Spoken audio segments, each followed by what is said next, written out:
Welcome back to the Changing Earth podcast with author Sarah F. Hathaway and co-host Chen Gibson. Blending survival, fiction, and fact to bring you entertaining education that will help you dream, survive, and thrive. And now, here's your host, Sarah F. Hathaway and Chen Gibson. Hello, and welcome back to the Changing Earth podcast. This is episode number 467, season 16, episode 2. So today I have a special show for you today. I've got L. Douglas Hogan with me here. Hi, Doug. What's up?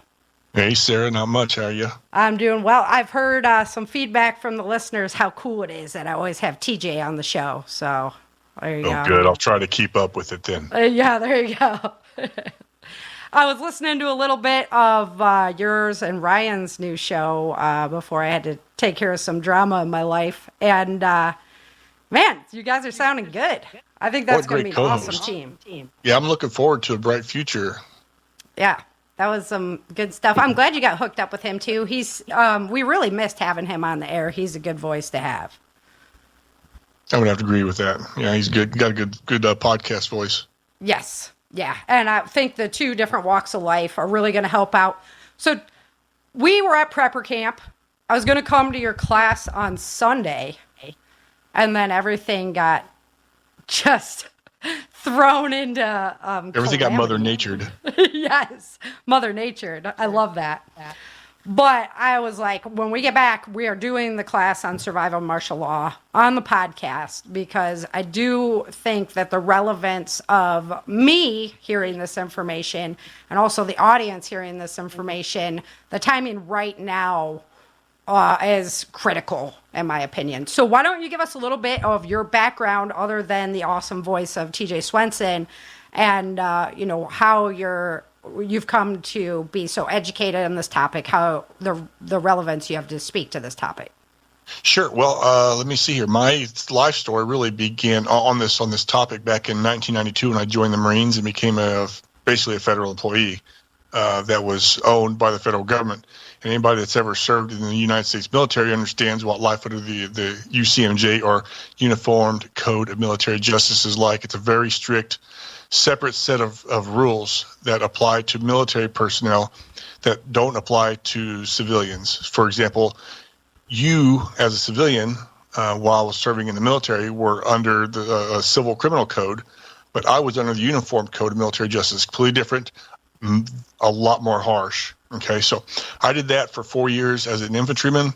I could talk more about that as we get into the martial law topics. Okay. I went from there right into state deployment as a state employee in Illinois, and I recently retired with 25 years working in Illinois' only maximum security mental health facility. So the training I've had through the years has been rather extensive, with just about every possible element you can imagine when working with incident management systems, that kind of a thing. Right. FEMA controlled systems and trainings and mandates and stuff like that. I did that for a long time, like I said, 25 years, but back up a little bit. In 2006, I also became a police officer. I went through the part-time academy at Southwestern Illinois Police Academy in Belleville, Illinois. And so that academy took 10 months through the part-time process because you're not there every single day. You go on the weekends. You're doing a lot of stuff online. You got to go on the weekends for the practical application stuff, the wrestling, the ground pounding, and all the kind of stuff you enjoyed doing. Yeah. Handcuffing, et cetera, et cetera. That was done on the weekends. And, of course, then, I graduated from there as the class president, having of course a secretary. Yeah, I don't think I ever told you that, but I was actually nominated to do that. There was a vote, and I was voted. Anyway, Nice. So that happened.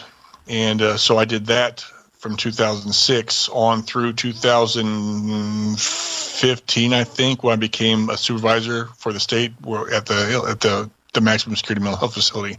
Mm-hmm. I was running things, and I just felt, because at the time I had like 2 or 3 part-time police jobs on top of my full-time work, and so becoming a supervisor of a maximum security hospital, in addition to the 3 part-time police jobs, was overwhelming. Mm-hmm. There was too many logs on the fire at that point. So Lots of police training that I had. And, I did that. I was out. So I left the police world for 5 years until I retired. And then after retiring, I got back into the police world. Yeah, and so after you retired. I lasted a month and a half. It didn't last long. I would like to think I helped with that. I say retired loosely. I'm semi-retired. I really enjoy policing. I got it's when you actually retire and you're getting a pension and you take on a supplemental income like I'm doing in the police world. It's not. It don't feel like prison like full-time job does when you're not retired. Yeah, because you're doing it for fun. Yes, I don't need the money. I don't have to work. I'm having fun with it now, and I really enjoy it. I say and do whatever I want to because I don't care if I get fired. I don't care what anybody thinks.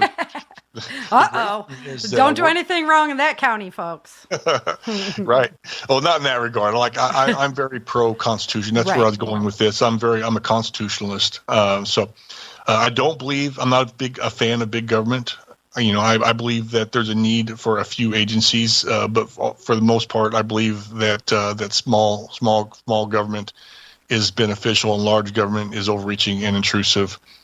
So I'm not a fan of big government. So walk us through. I know usually you have visual aids.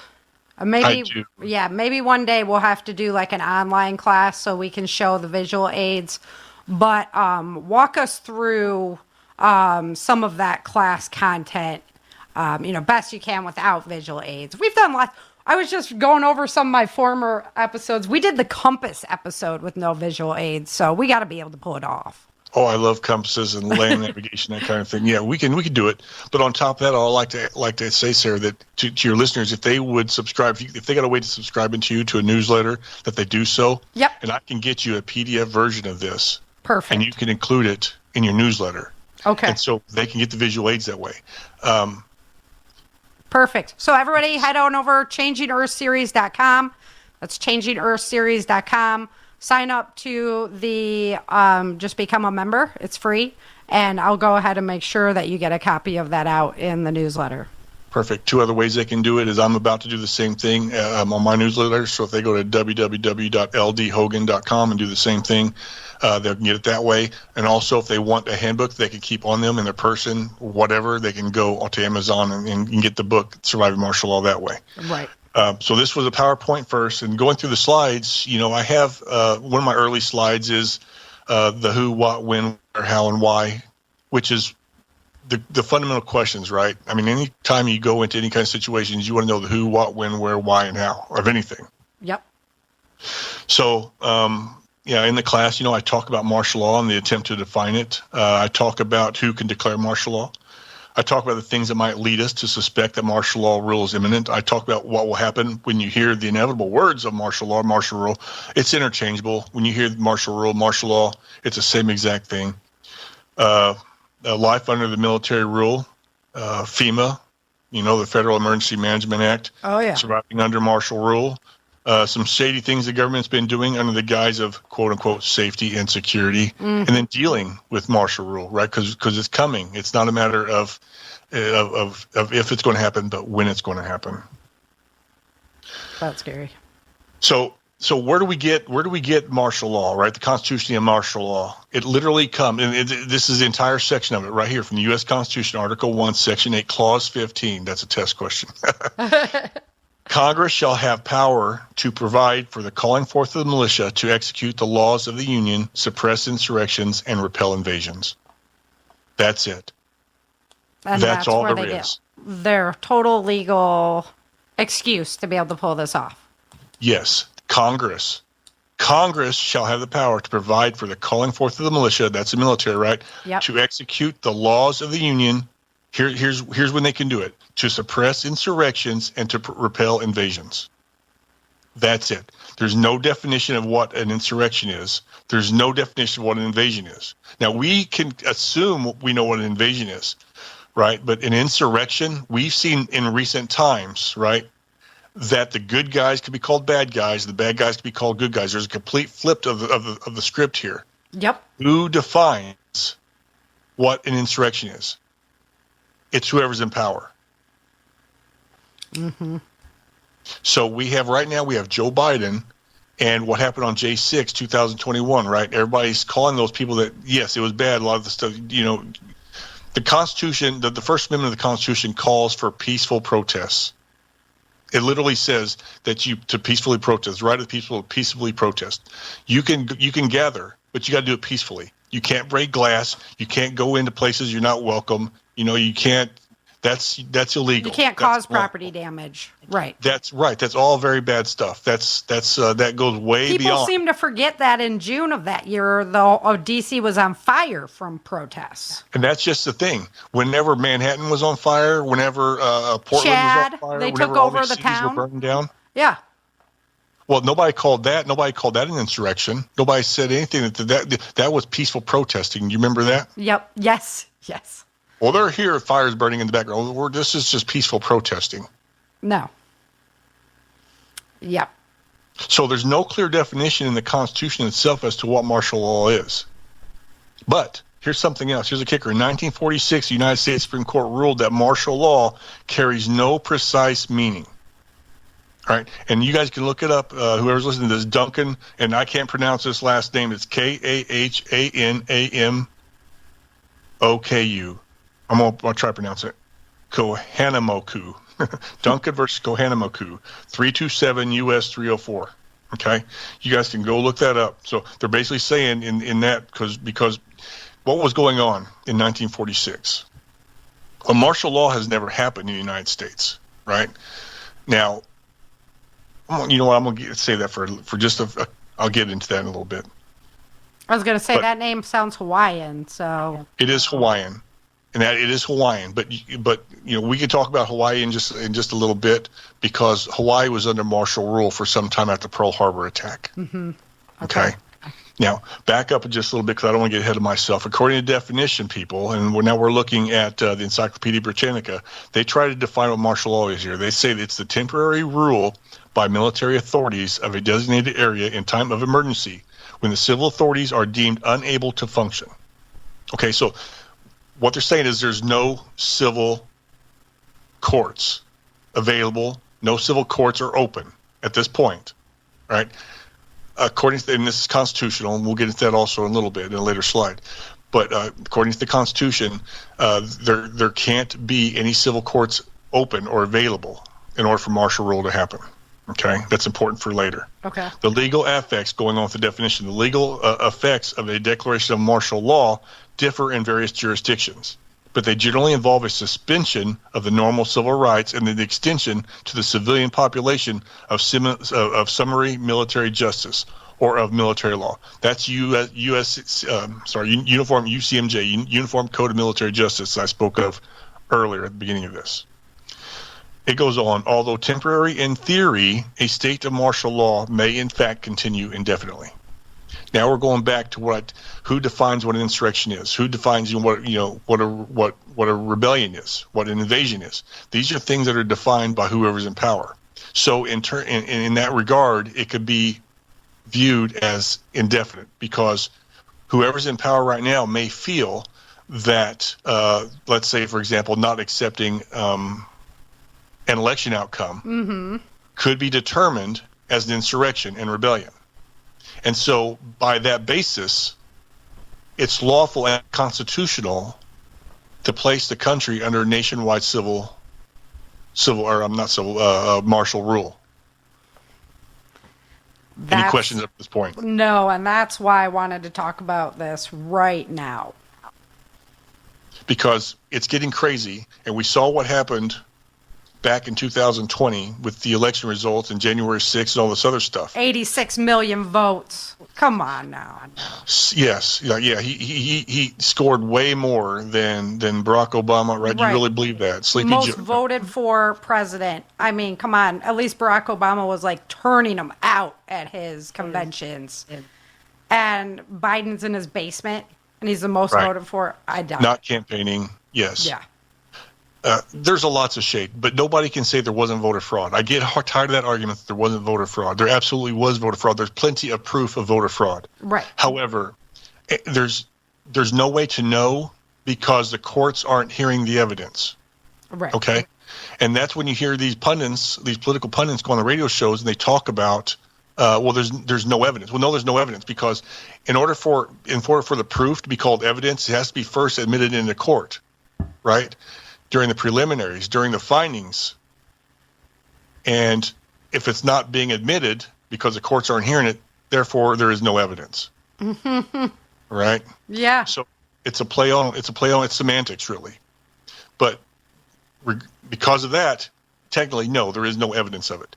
Do we have video proof of people putting, blacking out the windows and kicking out Republican and boxes of auditors? ballots? Yeah. Yes, and box of ballots and all these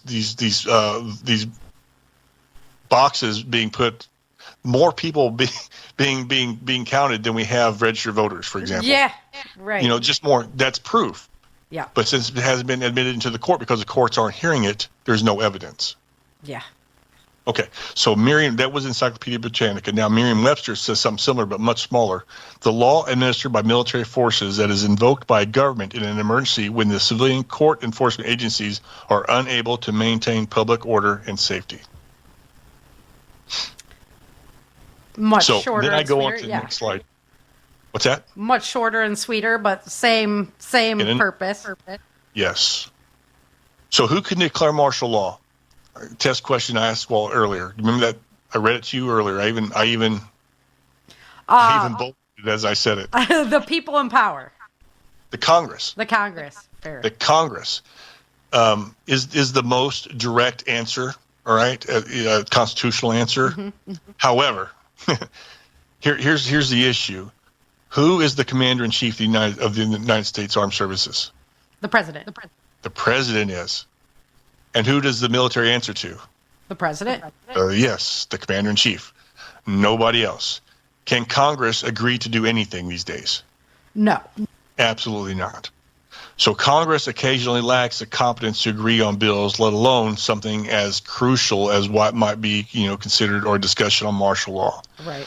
So the POTUS, or the President of the United States, I'll just go and call him POTUS for short here on out, is the most likely unit of government to invoke martial law. And this is just my opinion, but when have we ever respected the Constitution in modern times?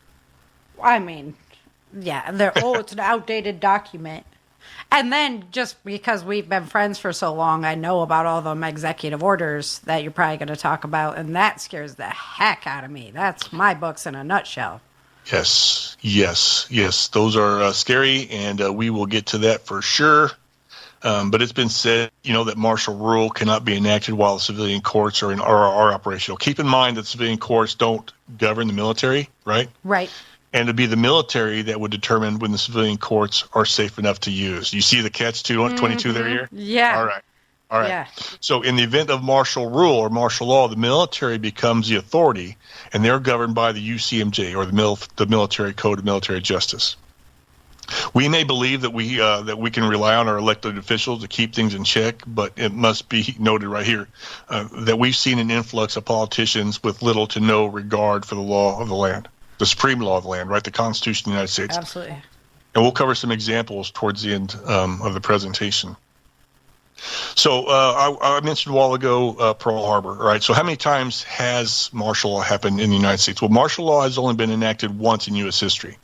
Keyword U.S. history, right? Hawaii was under the state of martial law for 3 years from the onset of the Pearl Harbor attack in 1942. However, Hawaii did not officially become a 50th state until 1959. Got you. Okay. Yep. So when was martial law first used? The only time martial law. I'm talking about Revolutionary War with Abraham Lincoln taking over the railroads. Kind of Civil War. Oh, yeah, sorry. That's yeah, right. Fair. Yeah. I'm like, Abraham Lincoln, though. I know. Yeah. Yeah. I know we're talking about George Washington days and the American Revolution, but no, he wasn't around for this. Like, this is much later. So on September 15th, 1863, Lincoln imposed congressionally authorized martial law. Okay, so it was constitutional originally. Gotcha. In 1863, Lincoln imposed congressionally authorized martial law. The Authorizing Act allowed the president to suspend habeas corpus. Right? What's habeas corpus? Habeas corpus is the right to a fair and speedy trial. Okay. That you're not going to be in prison indefinitely. That you'll be charged. We'll try you as fast as possible, get you back out on the street, or get you in prison, whichever you deserve. Okay, that's habeas corpus. And the president, so he allowed, this act allowed the president to suspend habeas corpus throughout the entire United States. So every state was under martial law at the time. Lincoln imposed the suspension of prisoners. He imposed a suspension on prisoners of war, spies, or aiders and abettors of the enemy. So now we're going back to what the Constitution says. Remember what I told you when I read the definition of martial law? It's rebellion, right, and invasion. Yep. Okay, we kind of got both those things going. Insurrection and invasion. Right. So when we in this case right here, we have what was viewed as the South or the Confederates, right, as insurrectionists or viewed as insurrectionists. I'm again with this semantics here, okay? Viewed as insurrectionists against the Union. That's his constitutional authority that was congressionally authorized for martial rule. So he instituted that on all those pretty much the Confederacy, and other classes of people such as draft dodgers. All right. So the president's proclamation was challenged in Ex parte Milligan. The Supreme Court ruled that Lincoln's imposition of martial law by way of suspension of habeas corpus, here we go now, they're saying it was unconstitutional as long as civilian courts are operational. I got you. Okay. So habeas corpus was suspended to gain control over the insurrection and rebellion that endangered the Constitution and government of the United States. So once martial law was declared, he's basically saying, or the forces on the ground are saying that it's not safe to open up our civilian courts, right? That's why habeas corpus and all that was suspended. Going on to our next slide, what is the definition of insurrection then, right? I kind of touched on this. Nobody really knows. It's an act or an instance of revolting against civil authority or an established government, according to Merriam-Webster. Which is kind of funny, too, because didn't they know, like the Founding Fathers, like one of the things that said is like revolution has to happen for our government every once in a while to kind of stay fresh? Yes. Right, and and it was other people in history have spoken to the blood of patriots, right? Watering the tree of liberty. They've spoken to the right of the people to abolish the government and replace it with a new one. Why we have our Second Amendment to ensure we have the ability to do that. Right. So you see the conundrum in all the verbiage. Yes. And there's just no definitions, any way of kind of dissecting this and making any sense of it.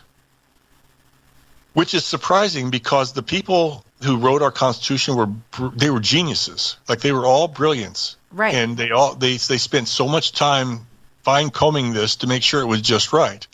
But I can tell you, as somebody who's been in government for a lot of years, over 30 years of my life counting the military and police work and 25 years of working for the state, is that when you write policy, you want to keep some things vague. So when the fecal matter hits the rotator blades, you can define it to whatever you need it to be. Right. You got to be able to fit it to the occasion. Mm-hmm.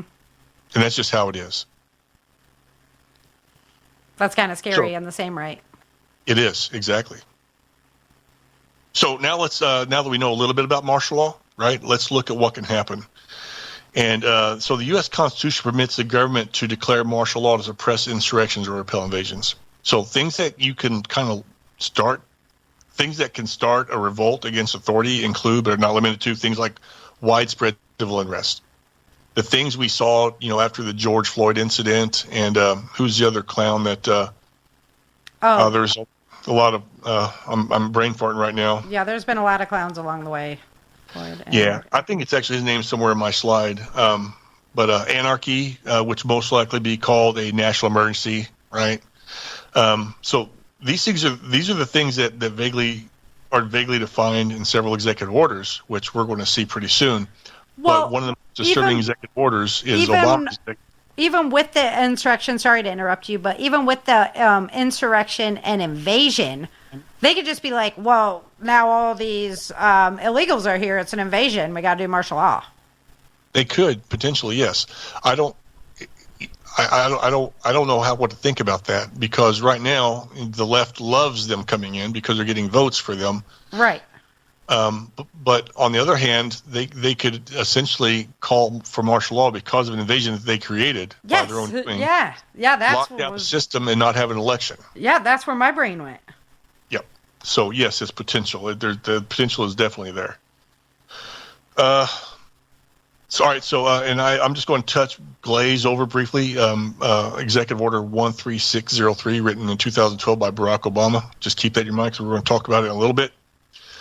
Because he wrote something, an executive order, that we're going to talk about quite a bit, at least probably 5 minutes or so. Executive Order 13603 was written to maintain technological superiority. This is taken around the executive order. To maintain technological superiority of its national defense equipment during peacetime and in times of national emergency. So again, what is national emergency? These two words, national emergency, is written 4 times in a 10-page executive order, and it never defines what it actually is. It can literally be anything that the executive or legislative branch deem to be a crisis. This single executive order is an executive equivalent to Article 1, Section 8, Clause 15 of the Constitution, which is martial law. They can say with this, this is an emergency. I've heard them utter those words with the climate crisis. That they could be anything. Yeah. I was like, it could be an economic collapse. It could be, multiple organized riots. Michael Brown was the other one. It could be a Michael Brown kind of situation, right? Widespread natural disasters, like what you write about in your books. Yeah. It could be political dissension, like what we saw on January 6, 2021. Yeah, it's way too broad. Way too, and there's no definition to it. From what I've just learned, they just put very similar language in. They just passed it in the UN in September for a global force to be able to handle global shocks. And then like the Surgeon General or whatever of the UN can declare it over whenever they deem fit, which is exactly, the language sounds very similar. Again, well, with as far as United States sovereignty, we're always going to be sovereign. The thing is, who's going to give us to the United Nations, right? Who's going to give us to the World Health Organization? Who's going to give us to the World Government Summit? Our leadership, right? All these organizations that are trying to control the world don't have a lot of hold over the United States unless the authority is given to them. Right. Yep. So when you got a globalist president, like I'm just going to throw both Republican and Democrat in here. When you got a globalist president like George Bush and Barack Hussein Obama, yeah, the United Nations is going to have some kind of say over the United States. But when you have somebody that's not a part of the system, and I'll throw an outsider in there, like, well, I don't know, we'll say Donald Trump. Yeah. United Nations ain't going to have a lot of control of the United States. Yeah. Okay.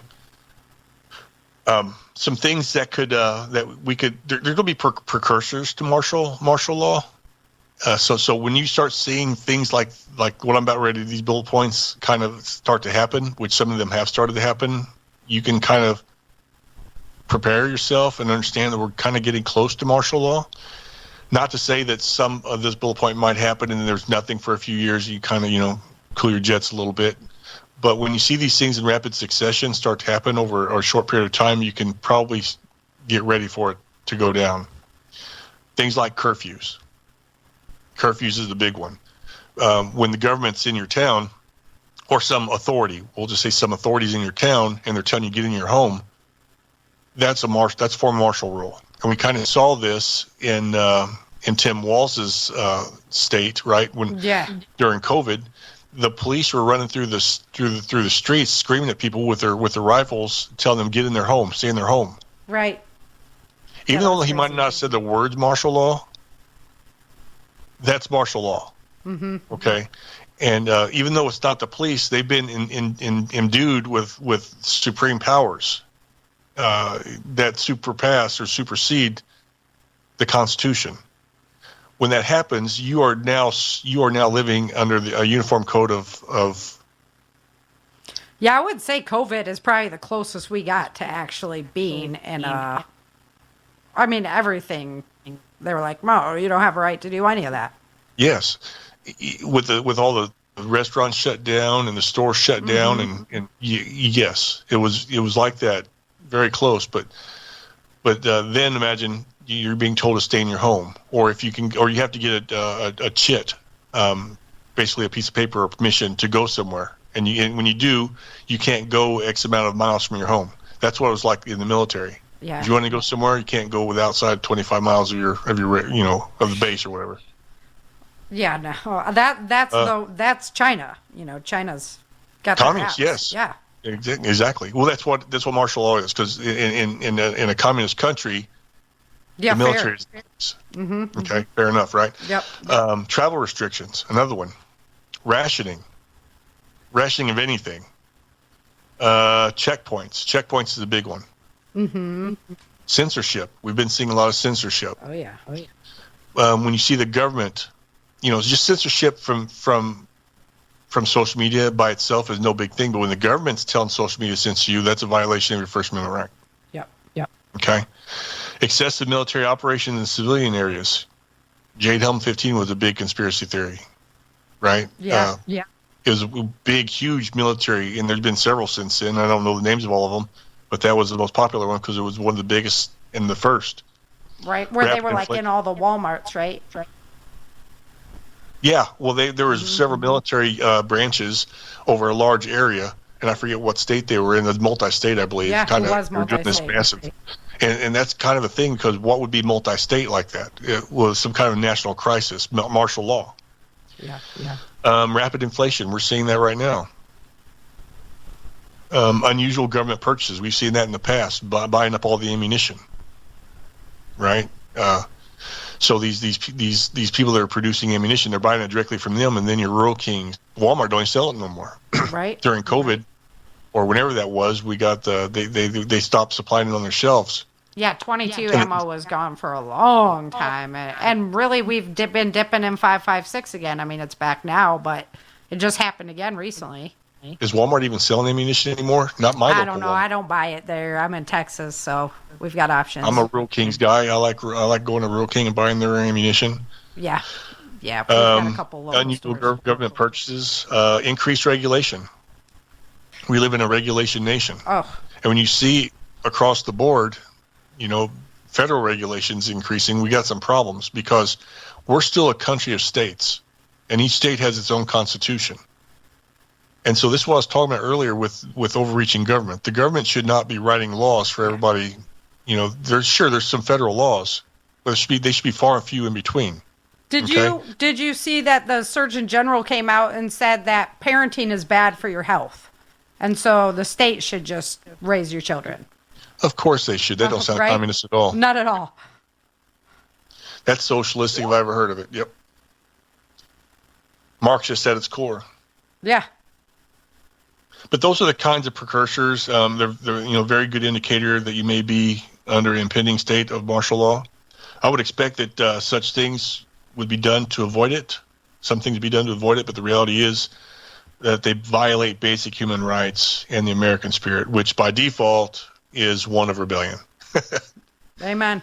That's just how Americans are. Like you're not going to tell me to wipe my ass that way. See, I'm an American, beats my chest. I only wore a mask twice during COVID. I wore my airsoft mask that had holes all in it. I was like, they're like, well, you can put that mask on. I'm like, sure. I put it on my arm, because you don't dictate what I wear on my body, Yeah, well, fine. You just get out of my store. Right? All right, I'll go shop somewhere Right, else. I did. I was going into CarMax for a new car. I put $10,000 in my pocket, and they wanted me to wear the mask.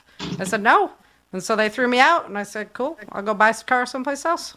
Yep, I'm sure you found someone. I did. Yeah, great vehicle too. All right, so then the resistance, right, is going to be defined as insurrection, and insurrection will lead to martial law. And so once the state of martial law has been declared, resistors will be reclassified as domestic disturbers of the peace. That's how I see this happening. I wrote about this a long time ago when I wrote my little prequel to the Tyrant series called Acts of Defiance, which is now off the market because I wrote a segue from that book into book one, and so they're now one book.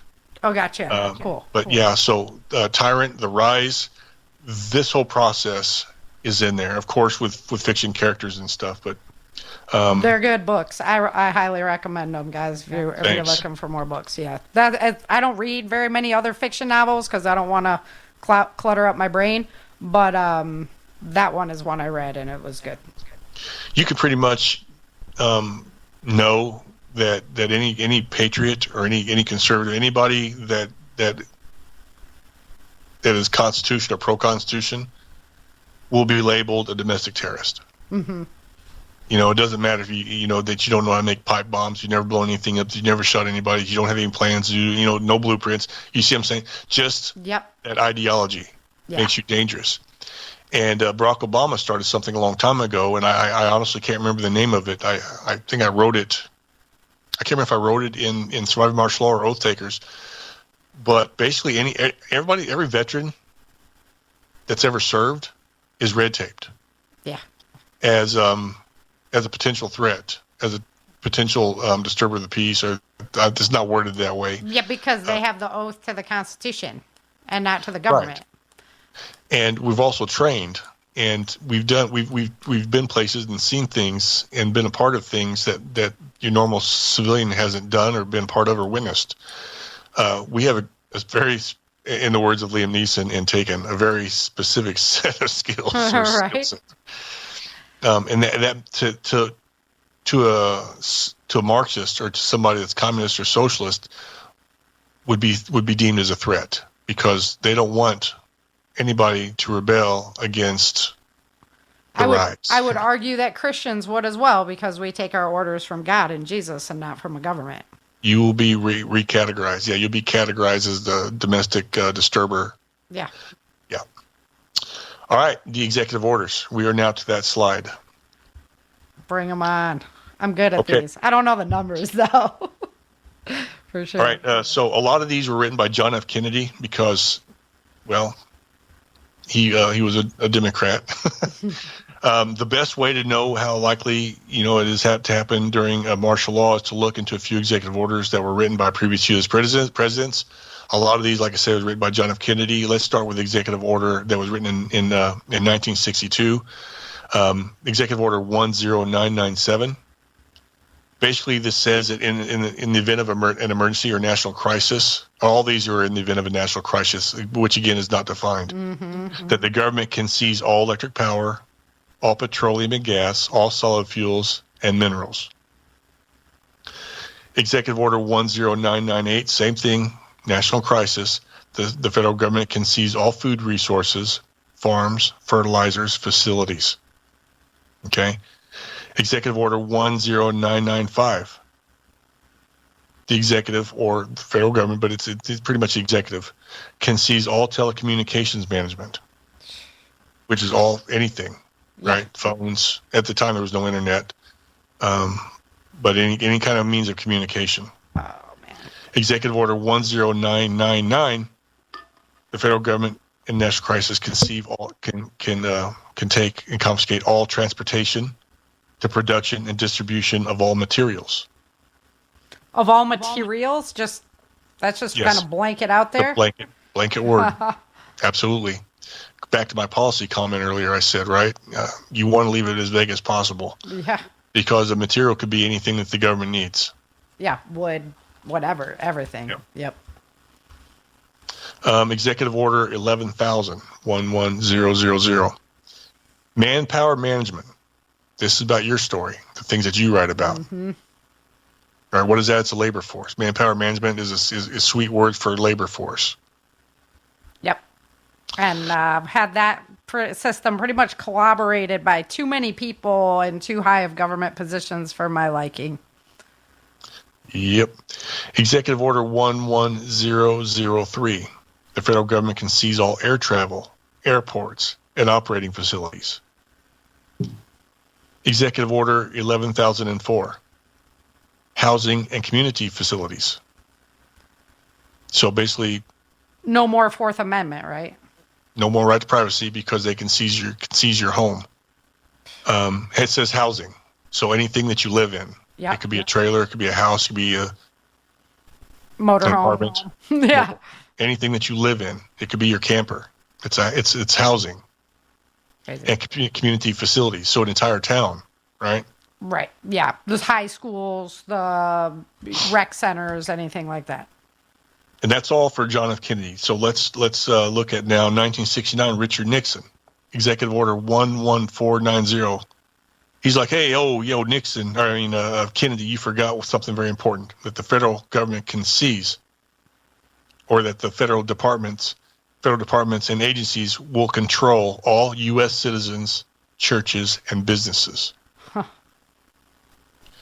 So basically, they send somebody into your local church, tell the pastor that you're benched, and then they will decide if you're open or if you're closed or what form of religious word you want to hear. They could put I forget what the military term, a chaplain. They put a chaplain in there. Oh, fair. Right? Uh-huh. And do it that way. So there's one brand. Okay? Let's move on to my next slide, because I'm going to come back around and talk about the big executive order here in a minute. But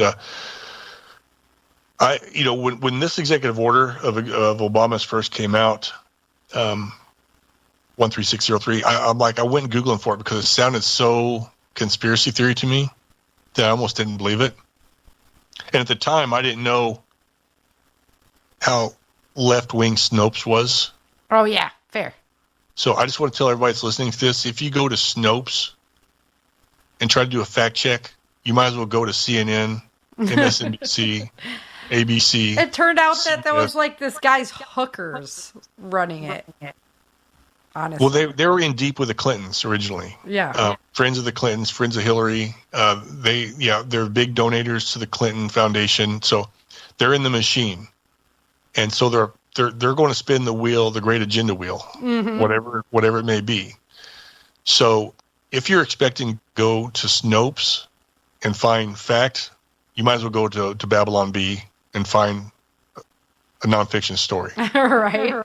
Okay. So again, this is 2012. I went to look this up. And I went to Snopes. Did Obama write an executive order giving the president unprecedented power in times of national emergency? Easy question. Snopes says no, this is false. But I screenshotted this because I did a deeper search, as I always do. I went to archives.gov and went directly to the executive order itself and started reading from that. But Snopes says President Obama issued an executive order giving the president. This is the claim. Issued an executive order giving the president unprecedented powers in times of national emergency. Again, Snopes, the left-wing biased political organization with an agenda, said it was false. Okay, but I went, like I said, right to the National Defense Resources and Preparedness Act in archives.gov and looked at the executive order myself. Like I told you earlier, it's a 10-page executive order. It's real. It exists. Executive order. And why would they be 3603? Why would they even want to be saying it's false? Like if it was such a good thing and like needed and necessary. Because remember, from their vantage point, the consumer is stupid. Fair enough. Okay. Yeah. You will believe what we feed you. Yeah. And I'm telling you, I'm writing a book right now called The Program, and it's going to get me killed. I'm fully aware of that. I'm not saying that lightheartedly or as a joke. It's going to be good, though. I'm uncovering things that I think most people don't have the balls to print. And I don't even know if it's going to stay on Amazon, to tell you the truth. Right. Because I dig, and I go to government websites. See, they're by law, they have to put this stuff up. And you got Republicans and Democrats, so they're holding each other their feet to the fire. This stuff is available to the public. You just got to know where to look for it. Right. Okay. So Executive Order 13603, the National Defense Resources Preparedness Act. The executive can seize, listen to this, all water, all human and animal food, all transportation, all energy, all construction materials, all health insurance or health resources, all farm equipment, all fertilizers, all fuels, and it goes on and on and on. Basically, this one executive order consumes every single thing that Nixon and Kennedy wrote into one executive order, one executive fiat. Okay, so who needs to remember all these other executive orders when this one is here? Yep. When the National Defense Resources Preparedness Act is handy, this pretty much encapsulates everything that every socialist or Democrat, that president before them wrote into executive law in the event of a national emergency. And again, this 10-page executive order, Nowhere does it define what a national emergency is. Right. Yeah, it's just like a trigger waiting there to be pulled. Now, you tell me, does this executive order give unprecedented power to the sitting president of the United States? I would think so. Most people with common sense would agree that it does, in fact, give them unprecedented power, because never in the history of this country has an executive order existed that gave one person so much power over the people of the United States. Yeah, that's and a it king. gets worse. It gets worse. So that was March 16, 2012, the National Defense Resources Preparedness Act. Executive Order, and I'm not going to keep saying 13603. On March 16, 2012, by the authority vested in me as president by the Constitution and the laws of the United States of America, including the Defense Production Act of 1950, as amended, and Section 301 of Title III United States Code, and Commander-in-Chief of the Armed Forces of the United States. So he's throwing his muscle in there. Right. As Commander-in-Chief of the Armed Forces of the United States, it is hereby ordered as follows. Part 1, Purpose, Policy, Implementation. Section 101, Purpose. This order delegates authorities and addresses national defense resource policies and programs under the Defense Production Act of 1950 as amended, the Act. Section 102, and I got this all highlighted in my PDF file, yellow, for my PowerPoint as yellow. The United States must have an industrial and technological base capable of meeting national defense requirements and capable of contributing to the technological superiority of its national defense equipment in peacetime and in times of national emergency. The domestic, industrial, and technological base is the foundation for national defense preparedness. Now, if you, any history buffs out there know what happened in Nazi Germany when Hitler came into power and he turned his country into a war machine. Yep. That's what this is. And I've heard chatter too about we have to keep up with China's tech base. Like China's going to outstep us if we don't start deploying this across the United States, all the surveillance tech, all this stuff. That's their excuse, because even at peace times, we have to stay ahead of it. Yes, because on a drop of a dime, there might be a national crisis, and you don't want to be behind the opponents, so to speak. Right. And in this executive order, it's basically saying that everything in this country belongs to the executive in an event of a national crisis. That's why I've been so careful about listening for that word. I'm like, it is one thing that does frighten me a little bit. Which word? The national crisis word. Yeah. I've been waiting for it too, because they're not going to say national emergency. I mean, it's going to be probably some buzzword. They might even, national crisis. They might soften that up at some point, even, to make it sound like, like it's not so bad. They might use word safety. They might use word safety and security for the reason of safety and security. Safety and security, of course. Yes. People fall behind. Everybody wants to be safe and secure. Yep. And so a lot of people will fall behind a president who's promising them safety and security over a president who's promising to protect them from national crisis. It just sounds better. Liberty dies. Right. It gets worse still yet. I just want to cover a couple more slides before I get there. Going back to Article 1, Section 9 of the Constitution, it states the privilege of the writ of habeas corpus. This is where the Congress said that Lincoln was imposing unconstitutional martial law because he suspended habeas corpus, right? Mm-hmm.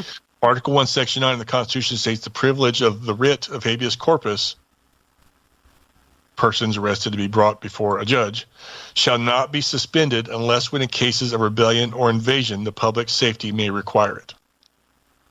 So the ground forces, because Lincoln's not on the ground, okay? Right. He's in the White House, or he's wherever he's at, in the Capitol building, wherever he's at. The ground forces are saying it's not safe for civilian courts to be open. There's open war. Okay. Yep. Yeah. There's chaos on the streets, so we can't have this court. Got you. And that's where it would be again. That's where it is in any martial law. There's martial law because it's unsafe. There's no civilian courts because it's unsafe. Therefore, there's no habeas corpus because it's unsafe. Okay? So this section of the Constitution makes it legal to suspend civilian court proceedings during martial law. It must be noted that civilian that civilians employed by the military are sometimes subject to the UCMJ, or the Uniform Code of Military Justice. That being said, the National Defense Resource Preparedness Executive Order authorizes the government to create labor forces. This goes back to the manpower management thing I spoke about earlier. Yep. So the Uniform Code of Military Justice, that's the law. Just I'm going to try to summarize here. That's the law that governs the military. The UCMJ defines military justice system and lists criminal offenses under military law. The law requires the President of the United States, acting as Commander-in-Chief of the Armed Forces, to write rules and regulations to implement military law. Oh. So the president's in control of all of the military code of conduct, the military laws. So it could just be switched up whenever. He's the shiznit. Mm-hmm. That's a king.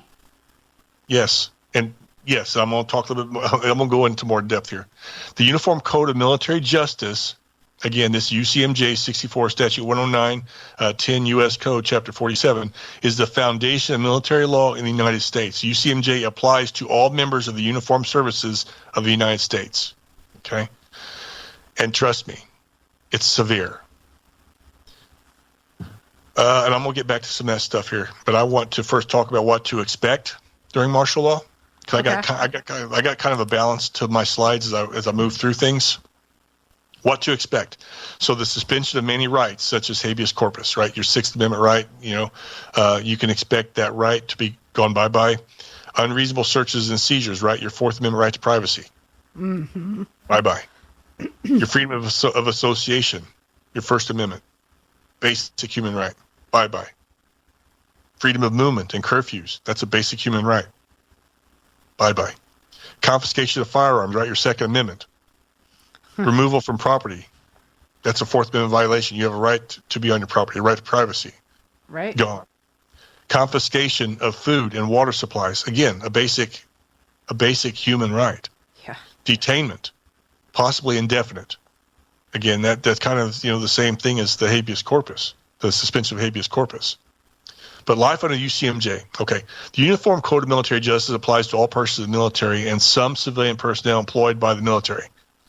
So if there's civilian workforces or a labor force or manpower management, if you're employed by the government, right, you fall under the Uniform Code of Military Justice in the case of martial rule. You see? Yes. Okay. Yep. I just want to make sure that was clear, that anybody that we're talking about a nationwide event, a state of crisis, we got martial law, the Uniform Code of Military Justice is now the law of the land, and you're employed, those laws apply to you. There's no civilian courts. They apply to you. The military only knows one law and it answers only to one code, and that is the Uniform Code of Military Justice. Ideally, the military authority would enforce civilian laws, but realistically, it will enforce military justice because of the suspension of habeas corpus. If civilian courts are suspended, you could be indefinitely detained or confined. Civilian workforces will be governed by the UCMJ. Life under the Uniform Code of Military Justice will be difficult for any person who's never served in the military and they have no knowledge of what it's like to be in the military. The rules are very strict and the punishments are very, very steep. I wouldn't do well.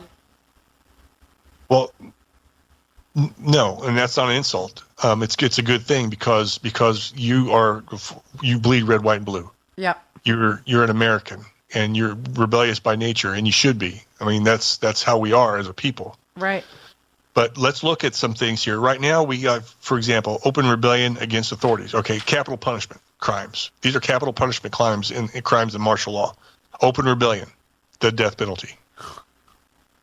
Actions of speech that incite rebellion, the death penalty. Aiding the enemy. Who's the enemy? Right? Yeah. The death penalty. Espionage. Spying, Yep. Giving over information. Yes. The death penalty. All these things are subjective points of view. This sounds like very much like Nazi Germany. Yes. With all the Gestapo and all the, people that were whispering on their neighbors and tattling and snitching and all this other stuff that's going on. Yeah, I'm going to get more into that in a little bit. Rebellion against who? Is rebellion defense of liberty? Who's the enemy? Is asking questions espionage? You see what I'm saying? Yeah. These are all points of view, and they could all be misconstrued by whoever the authority is. Yeah, just shut your mouth and go about your business like you're living in North Korea or something. Yep. The Republic. Sure. Yeah. Republic of North Korea. Yeah. All right, FEMA.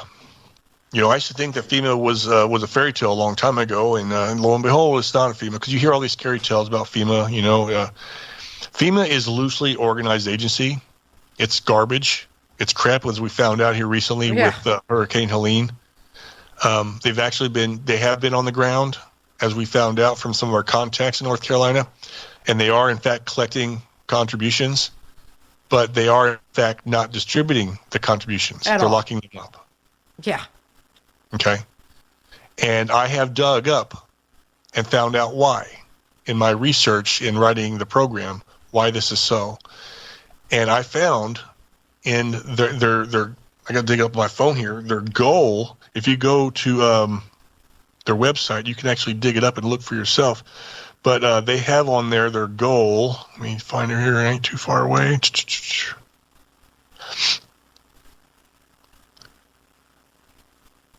Anyway, I'm going to summarize it if I can't find it here.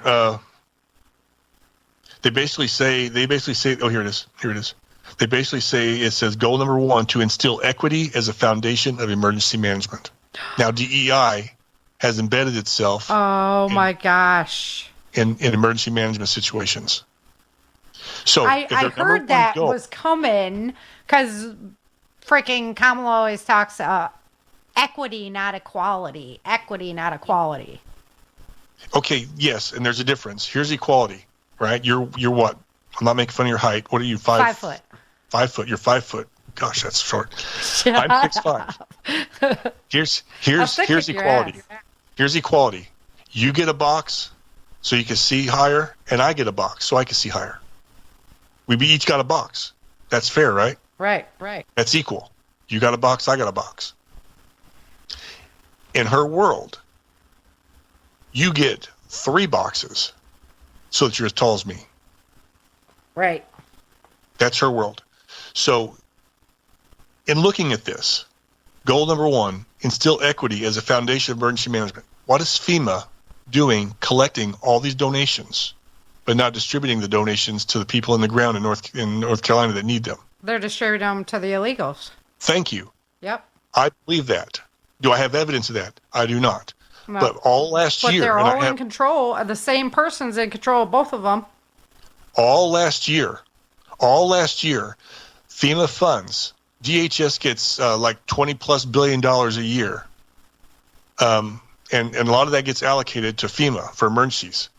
And FEMA all last year, and I have audio proof of this that I had on my last podcast with me and Ryan was talking about this with Corinne Jean-Pierre. All last year they were giving away money to illegal immigrants. The state agencies and state officials and elected officials, all they had to do was apply for it and ask for it, and it was being given to them. Yep. Also, they were given phones, they were given hotel rooms, they're giving free food and all this, these debit cards, all this other stuff. That's all coming out of FEMA fund. $1,200 a month or something. And like our vets were getting like $50. You see, and now the people in North Carolina they're being allotted $750 per household if they apply for it, and maybe they'll get it, maybe they won't. Then they have to pay it back. Yeah, and I haven't heard of anybody who's actually gotten it successfully at this point. No, because what I've heard is that they're actually hanging up on them when people call. So FEMA is garbage. Don't trust in FEMA. You saw how they mismanaged Katrina. Yep. And that's because it's built on a house of cards. They rely on systems like the National Emergency Management System, the Incident Command System, National Qualification System, and Incident Resource Inventory Systems. They're the ones in conjunction with the president who runs it when all this stuff goes down, when they call in these executive orders. It's going to get worse. Hang on a second. Oh, my gosh. Yes, it gets worse. Oh, my gosh. So in order for FEMA to operate, it depends on state, county, and municipal cooperation to function effectively. That's why when Katrina happened, and this hurricane is far worse than Katrina. Yeah. All the communication lines are down. How do you communicate? Cell lines are down. How do you communicate? The internet's down. How do you communicate? Okay?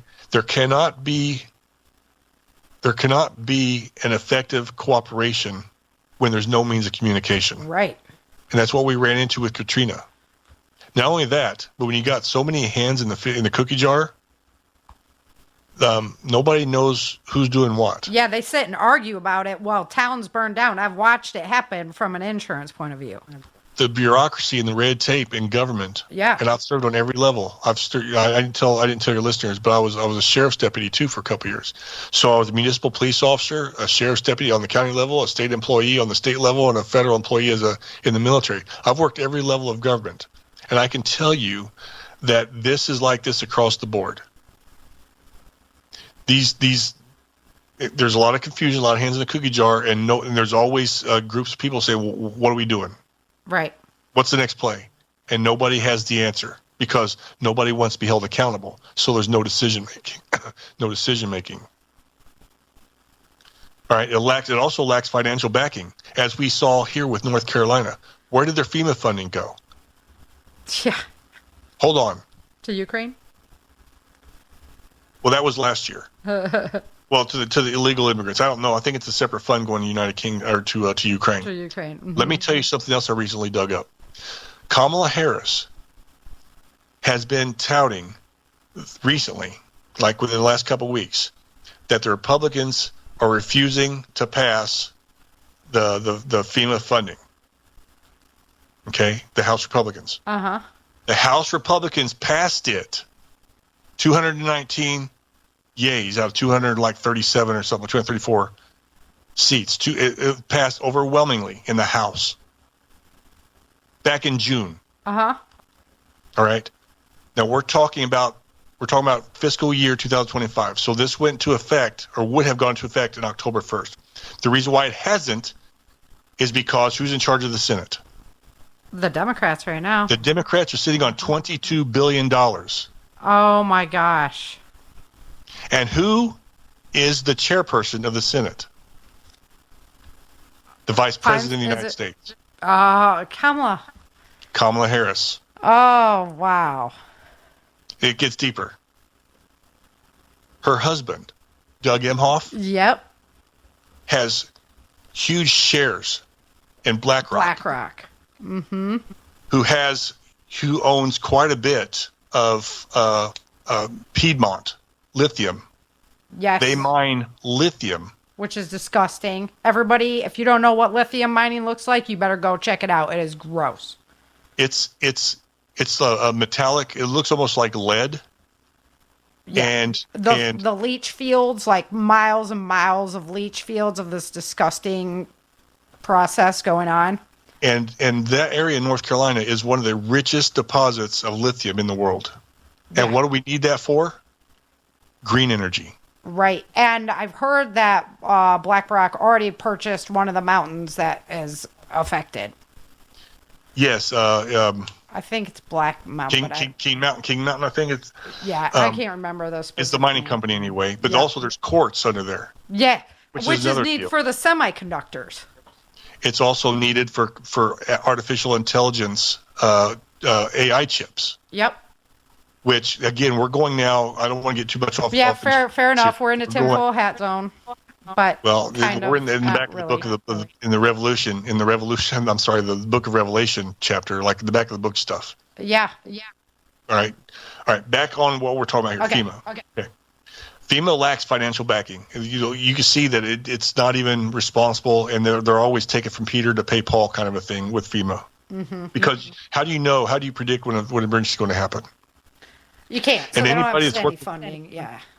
Well, if you don't, here's the thing with government. If you don't spend your funds in that fiscal year, you don't get the same funds in the next fiscal year. Right.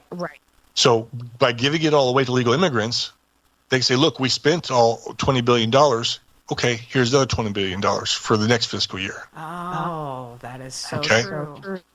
That's how budget works in the government.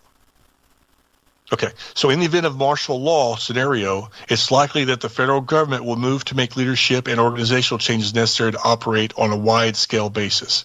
As it simply is, FEMA lacks any kind of structure, and it simply cannot work. So FEMA needs security forces. Okay. In the event of a martial law on a national level, the federal government would have to rely heavily on foreign assistance. We don't have FEMA don't have its own military force. Right. There's not enough United States military, police, and sheriff's deputy personnel in all the United States to cover all the major cities, let alone the rural areas of America. So in the event of, let's say, an economic collapse, police officers and sheriff deputies, right, who's not getting paid by the government, they're going to go home. Right. They're going to go be with their families because nobody wants to work for free. And many of the U.S. personnel would go AWOL. And if asked to go against your fellow citizens, I know people have bills to pay and stuff like that, but I would pray that most of them would be very opposed to doing such a thing. Here's something that many of your listeners may know or may not know. Whenever there's a new president is elected, that president generally purges the high-ranking military officers in every branch. And they appoint the ones that they want in that position. Right. Okay. So if you have a conservative president, you're going to have a conservative military general. If you have a liberal president, you're going to have a liberal military general. Fair. Now, they're far few in between, but at the minimum, they're going to have someone that's a yes, sir guy. Okay. Right. So the orders will almost certainly come from the top and roll down. However, when you start getting into the high-ranking enlisted ranks, that's where you're going to start running into some problems.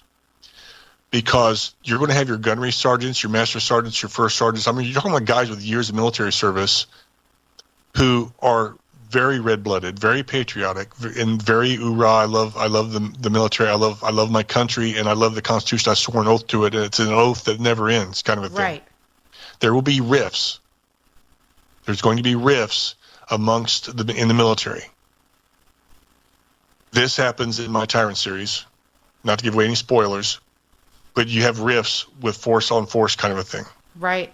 And one of my buddies was in private, well, I've known a couple of gentlemen in the private defense contracting. And he was telling me that, the U.S. military is biggest, China's military is second, and then our private defense contracting force is actually like the third biggest military force. And that's the kind of stuff that we're going to need to maintain martial law. Yeah. Because as you look at this, like the United States active duty, our military has 2,063,451. That's the Army, Navy, and Marines and Air Force. Okay. Law enforcement, municipal and sheriff, has 708,081. That's a fluid kind of a number. All these numbers are kind of fluid, right? But they're going to be close. That brings the total up to 2,771,532. That's if all the police officers, all the municipal, all the sheriffs pitch in. There's no rifts. All the military jumps in on board with this. They're all helping out. Right. That's unlikely. We're going to talk about the worst case scenario here, okay? Okay. Everybody's a yes, sir. Everybody's on board. Yeah. Yes. Yeah. The United States land mass is 3,531,905 square miles. What's that mean? When you do the math, that means that less than one person will be covering 1 square mile of landmass. Now, when you start looking at the foothills of Georgia, the mountains of North Carolina, the Rockies, the Blue Ridge Mountains, the Smoky Mountains in Tennessee, one person cannot cover all that. Hell, they couldn't cover it in rural Southern Illinois. Yeah. Do you think they would use technology as a filler, drones, all that kind of stuff? Do you think? Yeah, if it's available. Depends on what kind of crisis you have, right? Mm-hmm. An EMP attack, for example, you're not going to have anything like that. Yeah, CME. Yep. Mass coronal ejection, coronal mass ejection, yep. So in order for FEMA to fully function on a national level during a time of national crisis, it needs to have control over all government agencies. Remember that. FEMA, in order to control everything, has to run all of the government. Where do I get that, and why do I get that? Well, because Bill Clinton wrote an Executive Order 13010, July 15th, 1996. FEMA takes control of all government agencies. This loose-knit, disorganized, doesn't know which end is up agency just takes the control of everything. Yep. Remember that this executive order was written back when it was relatively newer.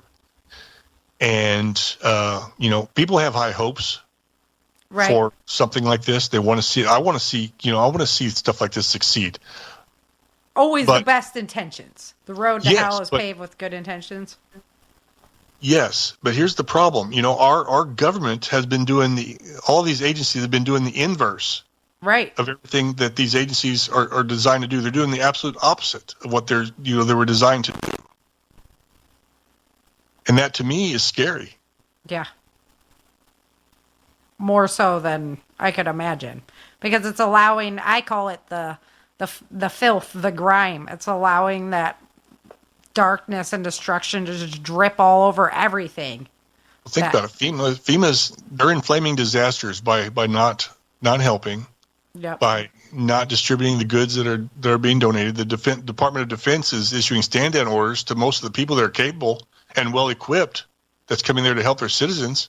But they're being allowed to needlessly die in the mountains. Even going off of equity, it's not like any of these people were like, it's not like it was Mar-a-Lago sitting up there or anything. These are salt of the earth people who, just had their place and, by blood, sweat, and tears of their own.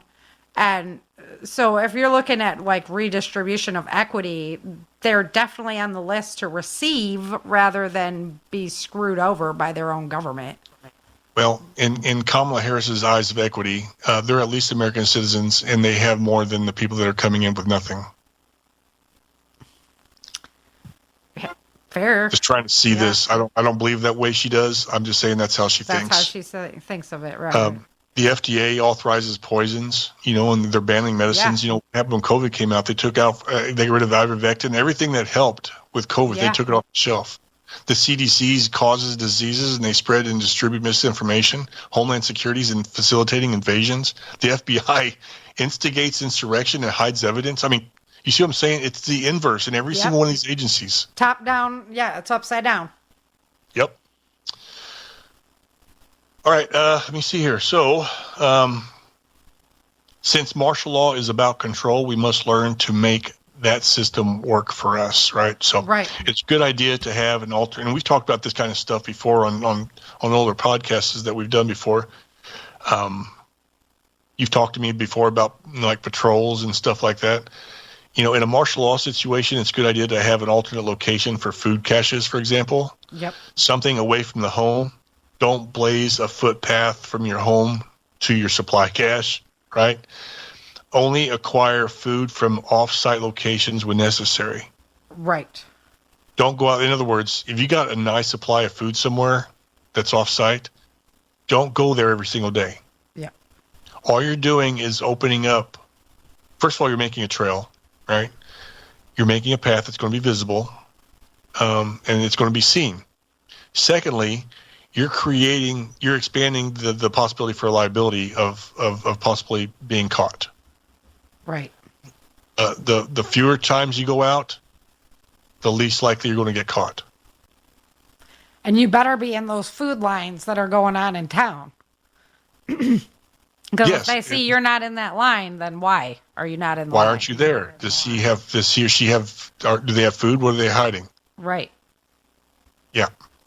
Gardens are beneficial, right? So however, you should expect the authorities to indulge themselves. So if some foot patrol comes walking by, you can expect that they're going to be digging in your gardens. Fair enough. Keeping a small garden on your property would be it's like low suspicion, okay?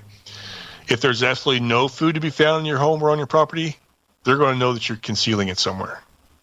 Fair. Likewise, things like rabbits, chickens, other things that are multi-purpose, and other small food sources should be maintained in two separate locations, one on hand and one off property. Change up the structure design in the gardens that you produce. Remember to keep the on-hand supply small to minimize the loss. in case it's confiscated. You don't want to put all your eggs in one basket because they're going to take your entire basket. Right. They're already talking about, oh, we don't want you to have gardens. So it's bad for the environment. So, you can't grow your own food. And we can't have hoarders. We're going to have to, they're already regulating stuff off, Crazy, right? Yeah. Possession of firearms and ammunition would raise a lot of suspicion. An off-site location where firearms could be concealed is ideal. If you're like me, you're going to want to, you want to be incapable of not having a weapon or ammunition. I'm like, that's not happening. Right. So you got to have a very good hiding spot. You got to think outside the box and try not to limit your imagination. Always suspect that your weapon's hiding spot isn't good enough and that it's going to be discovered. This will drive you to be more creative with where you hide it. In one of my stories, I want to say it was it used to be Acts of Defiance, which is now in book 1 of the Tyrant series, The Rise. One of my characters had a pistol vacuum sealed and in a fish aquarium buried under the rock. Yeah. That's a good one. No one's going to think that you got a weapon in water. That's a fool's idea. And here's what you talked about earlier. He's talking about talking to people. Information will be a form of currency. How? Well, the authority is going to want information. It's for this reason you must not talk to anyone you do not trust 1,000%. Yeah. Sharing information with your neighbors about your hiding spots could come back to haunt you. Right? Because they also want to benefit and be left alone. So snitching on you is going to take the attention off them. And if they run into some kind of process, some kind of problems, right, with the authority to get out of it, they could offer information. Information can be a form of currency. Well, Sarah Hathaway's got this. Right. All right, get out of my face. They're going to go get the bigger fish. So assume that the authority figures are good at detecting dishonesty. Knowledge is power, but only if you know how to use it. Survival groups. We've talked a lot about survival groups in the past in the show. They're going to try to get an early foothold. Prepare yourself to defend against looters. Not all survival groups are bad. Some of them will be.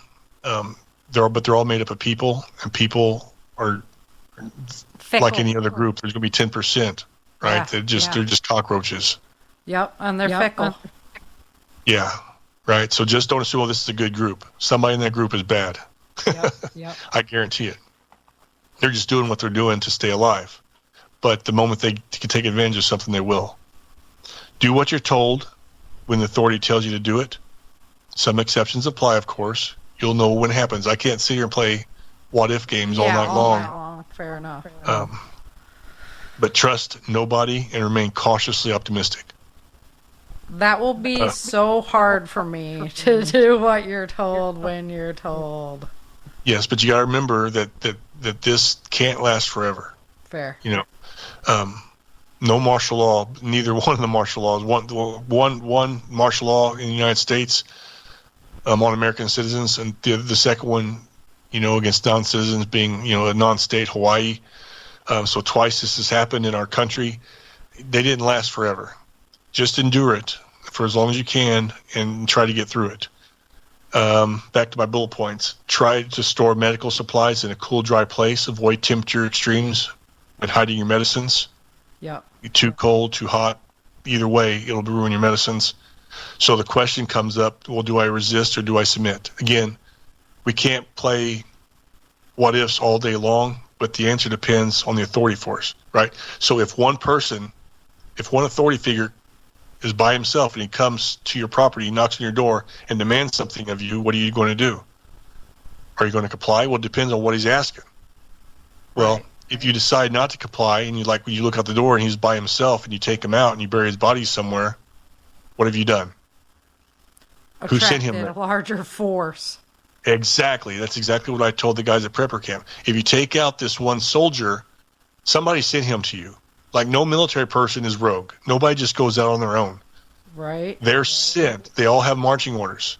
They know where Sergeant Hogan's going, okay, because they sent him there.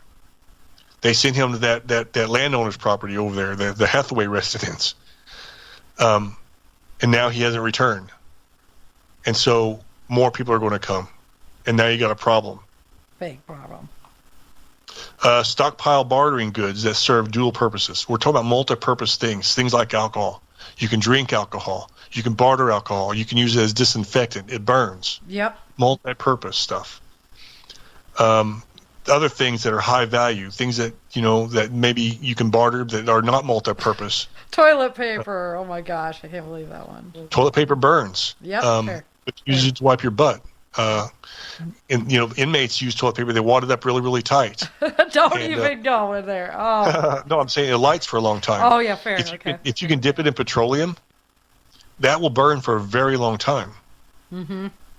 Bullets, you can shoot them, and you can open them up and pour the gunpowder out and use it to start a fire. Multi-purpose stuff, yep. Right? But make sure all this stuff is hidden somewhere off-site. So some of the things that the government's been doing in the past, things that you might remember you remember when the Bureau of Land Management came down on Clark County, Nevada in 2014? Yes. With their machine guns? Uh-huh. And dude was shot in cold blood. That was that was up north. That was right? that was Finicum.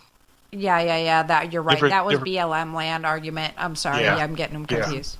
Yep. Still, in this particular case, so in the Bureau of Land Management issue, I want to say that it was an argument over some guy's property because it had been in his family in his generations, this land. And Harry Reid was a senator of Nevada at the time, and he's selling all of his land to the government, all this federal land to the government. And I have a slide that's ridiculous. Almost the entire West Coast is owned by the federal government. Yes, it is. And we're going to talk about that here in a second. But there was actually, during this time, Barack Obama put up a First Amendment area in Clark County. In other words, if you want to express your freedom of expression, you got to go within these confines. Oh my gosh!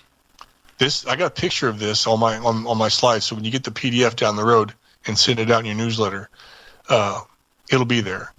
It's a First Amendment area, and it's barred off with some lines, and you got to stand on the inside of that because anywhere outside of that, you don't have your First Amendment right. This is a version of martial law.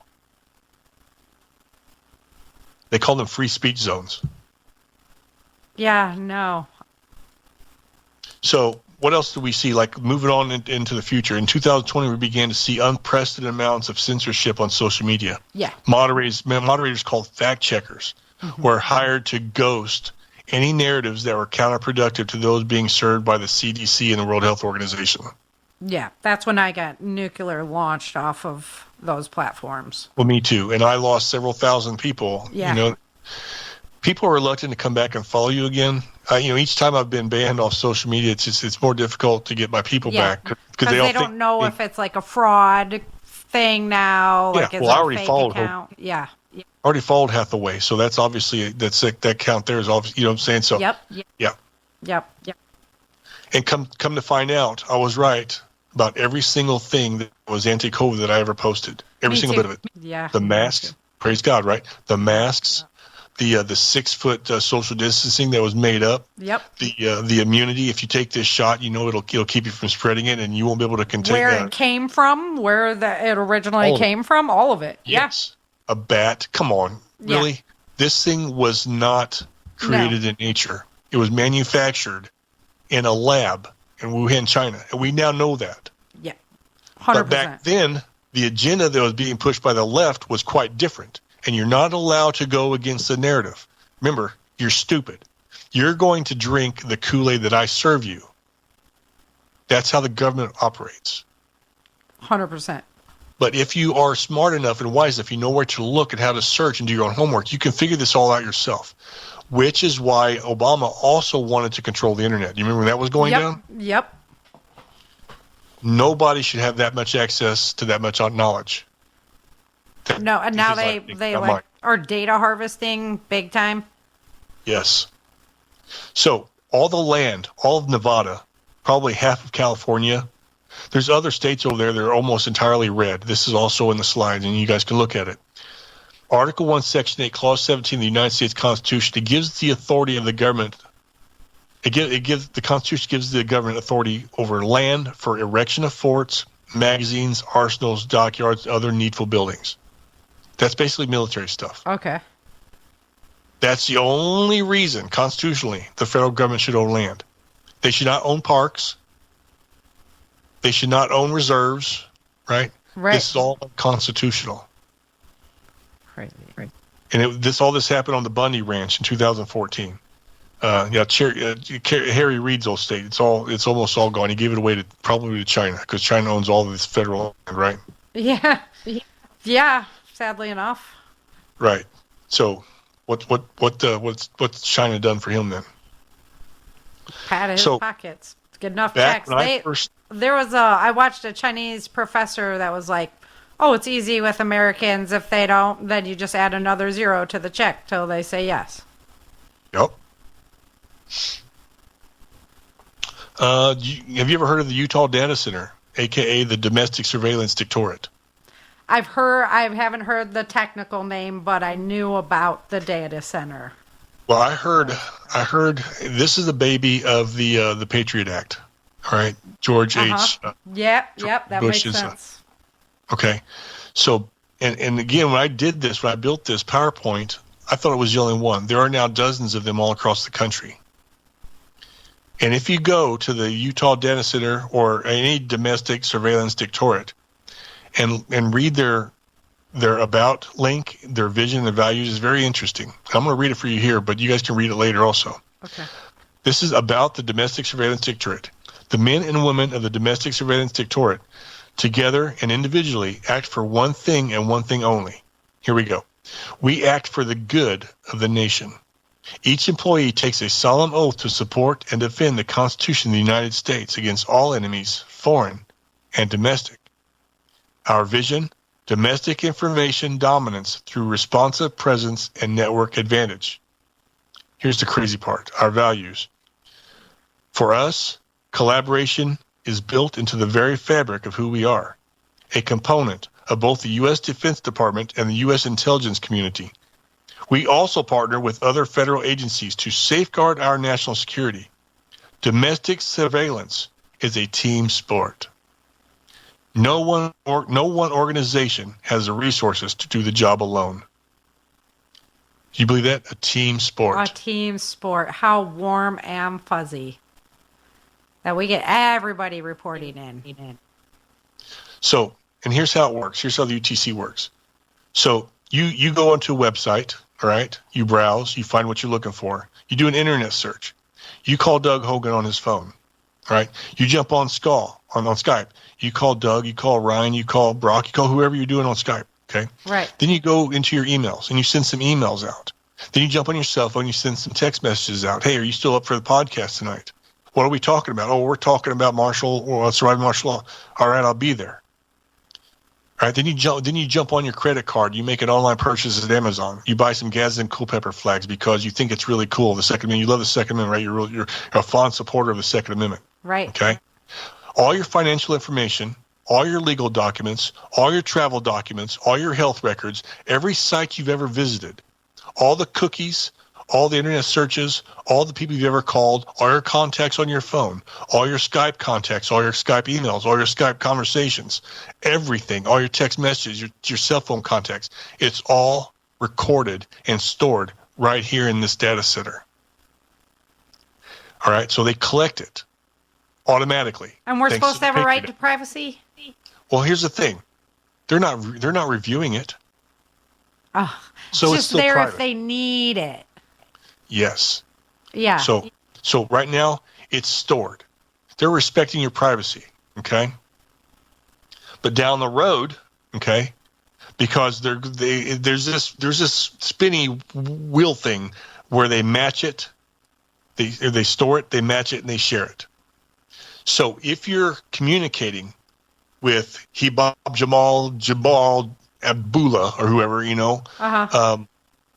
who you don't know, you're unwittingly communicating with a Hezbollah terrorist, right? They are now reviewing everything that I just told you. That I've ever done. Yeah. Yes. It doesn't matter about your intentions. Right. The Patriot Act says that Sarah Hathaway is now an affiliate of a known terrorist. And we now have a right, because of this act, to go through all of her data. Okay? And then they share it to all these different agencies. The CIA, the FBI, Department of Homeland Security, they're all looking into you. Local police departments, possibly. So martial law, you're now the insurgent because you don't fall in line with the power structure. So it's all there for them. You see where it's going? Yep. Nobody is safe. Yeah.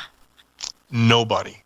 And because this is just because, for me, I'm speaking for me, because I've done a tremendous amount of research on patriotism, tyranny, terrorism, U.S. history, religious studies, military operations, survival tactics, on and on and on, right? I've made myself vulnerable to surveillance and monitoring. My guess is that many of the people that are listening to this are in the same category. Right. Yeah. So, and that's why I always say that we are the leaders of tomorrow. You're the ones who have been doing it. You're the ones who have already done the work. You already put in the research. You already know. You can't live blindly anymore. Right.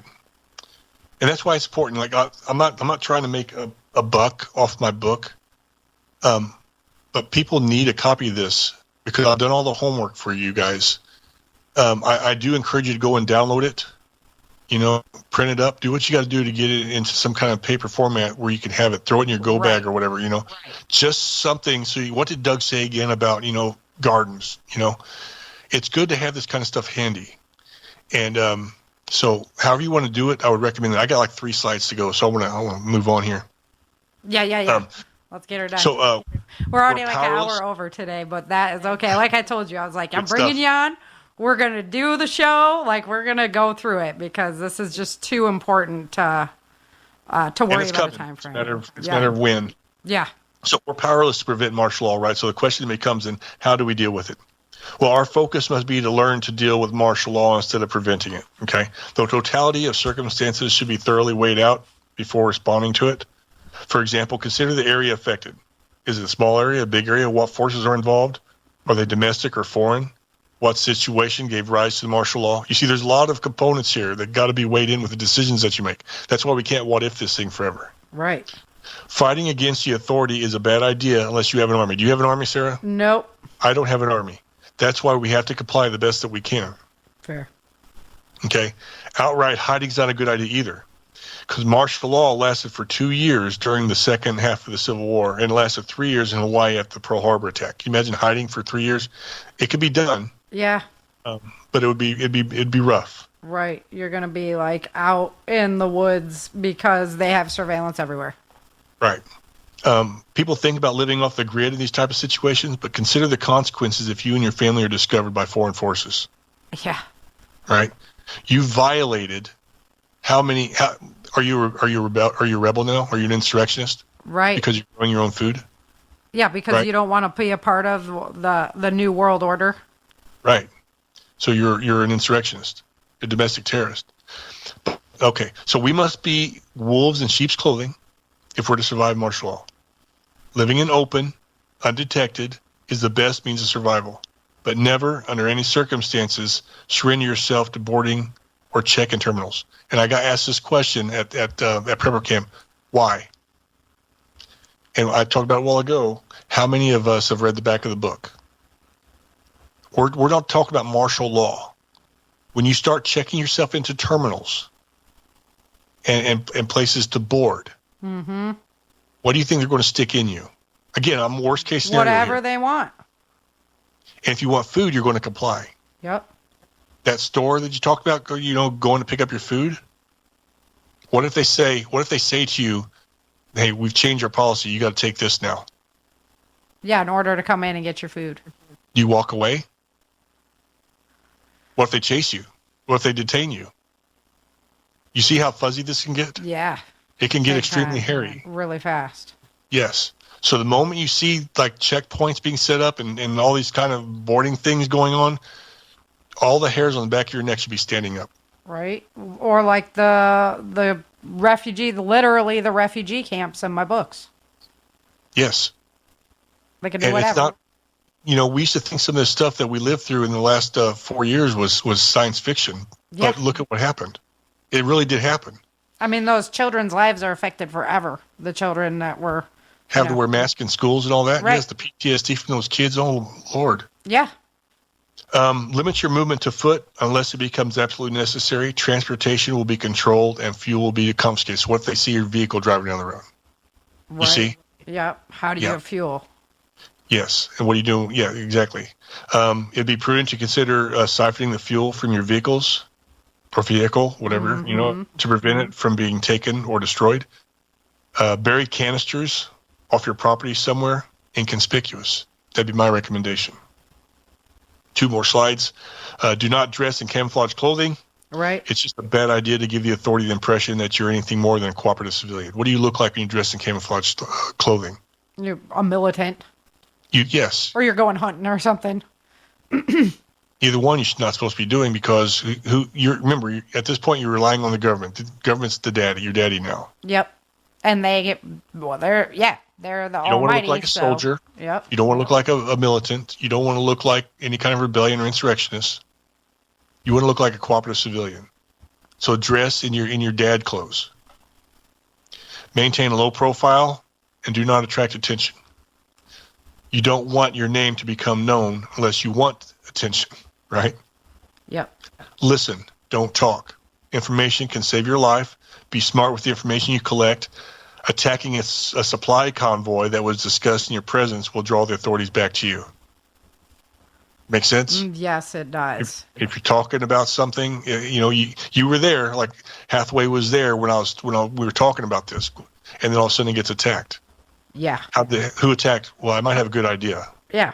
Yeah, that chick was standing there. And I mean, I don't gray man very well. I'm too tiny. You're too tall. Exactly. Remember to stay humble and non-confrontational. Cooperation relates to non-threatening for authority figures. Nobody suspects a friendly, quiet, and cooperative civilian. So, Sarah, I know that you are a rebellious spirit, so am I, but I was in the military, and I could fall back into that really easy. But one thing you have to do to stay ahead of them is to know that you're fooling them. Fair. That will give you the edge. If you know in your mind that you're outsmarting them, you're winning. You don't have to get the last word. Right. Fair enough? What would Jesus do? Right. Yeah. And I wrote that Bible term out today. Be as wise as serpents and as harmless as doves. Yes. Okay. Mm-hmm. Have a plan to defend yourself. Firearms, maps, escape routes, rally points, a means of communication, etc. Sometimes situations go bad, and you have to defend yourself and your family. But you always want to hope for the best, pray for the best, right? But you also want to be prepared for the worst. And again, for my final slide, the biggest question is not will there be martial law, but when will there be martial law?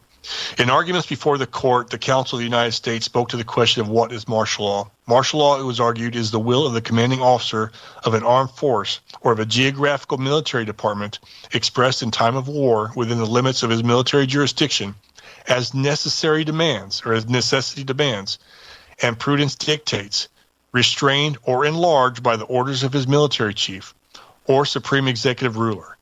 In other words, martial law is imposed by a local commander on the region he controls on an as-needed basis.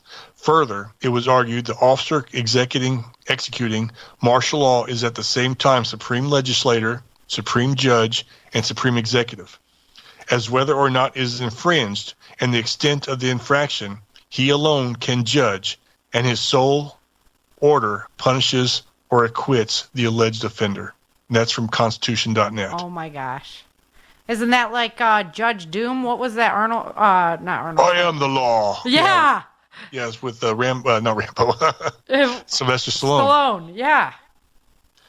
And my last bullet point, in the end, the decision for martial law comes to what the president believes to be an insurrection or national emergency. And that's a broad scope. Yeah, there's so many things right now. If they took us harder into war, they can say it over the immigrants right now. Be like, oh, you guys are concerned about it? Oh, okay, well, yeah, it's a national emergency. Here we go, down that road. There's so many, the disasters, a lot of the East Coast just got hit really hard. There's so many things they could just be like, yep, that's it. It could be anything. But here's the key. It's got to be planned carefully. If they want this to happen, like if they want a reason, it has to be nationwide. Otherwise, it's going to be regional. Right. And the biggest way to keep somebody enslaved is to not let them know they're actually in jail, which, they're kind of working on that right now. Yeah. But if you wanted the whole country to fall into martial law, what would be a good route? Like an economic collapse. Yeah. Fair. It seems like there's a girl by the last name of Whitney. She talks a lot about financial things that are coming down the pipeline, and she's putting out huge warnings right now. She's an investigative journalist. If you haven't heard her speak, you definitely should. And she's putting up some pretty mega warnings about a financial freeze, which would be a great catalyst to take us into martial law. Yeah. That's the most simple of things that we're all familiar with, is an huge economic nationwide impact. We're looking right now at, Biden's been attacking cryptocurrency, and he's put agencies in charge of trying to take it down, at least regulate it half to death. And in the meantime, he's trying to get together like a centralized banking, the CBDC. Currency. Yeah. Yes. And if that happens, we're darn near close to the end, because with a centralized banking digital currency system, we just need a means to digitize everybody so that everybody can be controlled the way the government wants us to control. That's the mark of the beast, right? And now we're talking about implants. We're talking about transhumanism. We're talking about smart cities, the Internet of Things. All these things already exist. And once you have an implant, now you're a slave. I mean, yes. Now you're tokenized because along what with you've everything done, else. Even though you're doing it unwittingly, what you're doing is you're saying, okay, I no longer depend upon God to be my protector, to be my provider, but I'm giving myself to the government, and I'm being remade in the government's image, and the government is going to protect me, and the government is going to feed me and provide for me. Oh, it's so true. And that's how. It doesn't matter if you're ignorant or not. If you take the mark of the beast. And it's not my words, it's what the Bible said. Yeah, you're getting tossed into the lake of fire. Yep. And how can a righteous God know? He's warned us all. He's warned us all. It's all there. That book is the most interlaced, interreferenced, accurate prophetic book of all time. Can you think about this? This was written over 2,000 years ago. Right. And the things he's talked about was impossible to know. A mark, really, where you can't buy or sell? Right. That stuff is existing, and it's actually being used right now. Right now. And isn't it so great? Isn't it so great? No, it's really not. They some people love it. Some people have taken, I don't know if it's the mark, but they've taken chips in their hand. They're going to work. They're clocking in by swiping their hand. They're going up to the machine. They're swiping their hand. They're making their choices, and they're not pulling out any cash. Tap to pay. Mm-hmm. Yeah. From the implant. Yep. It's the same thing. Now imagine that connected to your bank, where everything is completely digital, and we're all using a digital system anyway.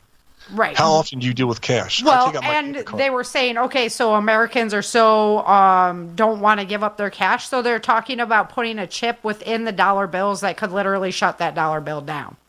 Well, there's a chip in my debit card that I use right now. Right? Exactly. It wouldn't be hard to put them inside of our cash money, and then, look, we didn't take your cash away.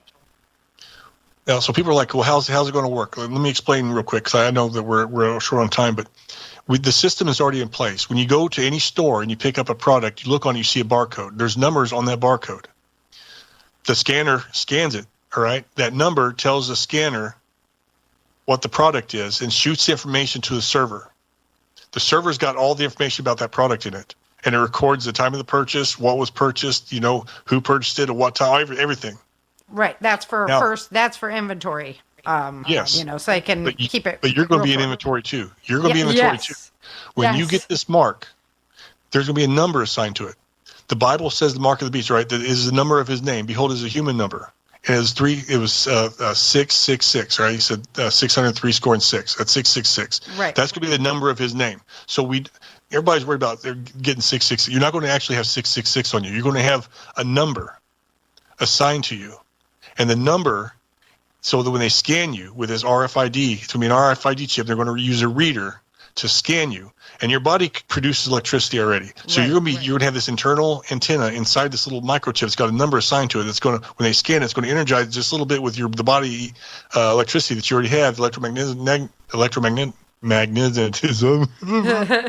electromagnetism that you already have going on, and it's going to tell that scanner what your number is. It's going to feed back to the server, and and all your information is going to be stored there. Your email contacts, your legal records, your And medical records. you're outside of your your text messages. zone. You're not supposed to be there. You've already had too much meat. They'll know this your week. address. They'll know how much you've consumed. They'll know how much you purchased, how many credits you have left, what you spent, how many hours you've worked, everything. Yeah. Smart cities will only make it worse. You won't be able to go outside without being recorded and everybody know this smart information, this Internet of Things stuff. They'll be playing it in devices. It could be in pressure points on the road. It could be in cameras that are recording you. It could be on your watch that's monitoring your heartbeat. Everything that you use, everywhere you go, all this blockchain technology, it'll be immutable. Nobody will be able to edit it or hack you. All this stuff already exists. We just need to get everybody on the same sheet of music, and that's where we're at right now. Is we got so many independent groups that we got a lot of moving parts. We need to get everybody in tandem. But once everybody gets put in tandem, game on. Yeah. And then that's your one world order. I mean, that's why right now it is so imperative, guys. Get out. I know your vote. You don't think it matters, but it does. And you've got to get out and vote in this election. Really, we're voting for the one world order this time, or we're voting to keep America free. And I hope that's what we're going to get out of Trump. I've never been on board 100% until I found out that man is never drunk. He's never done drugs. His family, his children still love him. When you're that popular, when you're that in the limelight your whole life, and you can still know that your children love you and whatnot, now that's something special. It says a lot. It does. His kids are good kids. Yeah. They're not on crack cocaine. They're not, Right. going to jail it for. says a lot. So that's why I put my faith there. And I hope he does the right thing when the chips come down. We need to take care of a lot of corruption. And I don't think he took care of it enough, but he didn't have a team last time. And if he can set himself up with, great people around him, Gabby, even Kennedy, I know Democrat, but he's so focused on correcting the food problem within the United States that I think if he delegates properly and has a really strong team around him, that we can get some stuff done and get our country back. He's absolutely against the establishment as well. Right. So, I mean, it's important. It's important, guys, because hopefully we, but like you say, it's a matter of if, not, or a matter of when, not if we're going to go into martial law. So Yep. Everybody get out there, get on the email list. Doug's kind enough to share the slides. We'll be emailing them out. Get a hold of his book. It's not, what do you sell for, $10 or something like that? It's not that bad. Yeah, both Oath Takers and Surviving Martial Law are $10 each, and the program's coming up real soon. I'm expecting to be done with my book by the end of this coming weekend. I just got to get it out to the editor, and then it'll be soon after that. Yeah, that takes a little bit of time, but boom. And I've already had a couple of sneak peeks there, and that one's going to be legit as well. Great to get a hold of. So hopefully you guys stuck around to the end of the show tonight, because it was definitely worth it. But you got to be prepared. You got to be ready. You got to keep your thinking cap on. That's what it's going to take. All right, Doug. Well, thank you for joining us. Let's go ahead and shut this down and get off air so we can get this show posted and get everybody prepared. So I'll let everybody know again where to sign up to your website and check you out as well. Absolutely. You guys could go, I hate to feed the beast, but facebook.com/honoryouroath. www.ldhogan is my website, and you got links there for just about everything. My podcast is Rising Republic with L. Douglas Hogan and Ryan Buford. I have yet to tinker with my graphics on that, but I have a new co-host. He's really good. Hit me up on Instagram also. Yeah, just do a search for L. Douglas Hogan. I think it's L.Douglas_Hogan_author, something along those lines. I've been banned so many times I've had to reuse. Right. Get creative with my names. But, that's why I just went alias. yeah, just hit me up on ldhogan.com or Amazon. Google my name, L. Douglas Hogan. I'll come up there as well. Or Google me, L. Douglas Hogan. You'll find me. Easy. And if you send a message over Changing Earth series, I can definitely get it to Doug. I'm honored to call him my brother from another mother. And yeah, we'll just keep getting the content out and keep listening to the audio drama. Audio drama is getting ready. I'm finishing up episode 12 here pretty quick. So we're going to be in our next block. We're going to have a fun day, some Family Feud coming up soon. I think I'm going to do Team TJ versus Team Burgess on the next one, so I can moderate a little bit better than our last one. Cheater. Me? Okay, we're not even going there. All right, guys, Changing Earth series. Go check out Doug. Go check out our stuff. Hope you guys enjoyed the show tonight. And until next time, remember, dream, survive. Thrive. Thank you for joining Sarah and Chen for this episode of the Changing Earth podcast. Don't forget to pick up your copy of Day After Disaster, Without Land, The Walls of Freedom, Battle for the South, Dark Days in Denver, and The Endless Night at www.authorsarahfhathaway.com. If you love the Changing Earth series and podcast, become a supporter while you're there.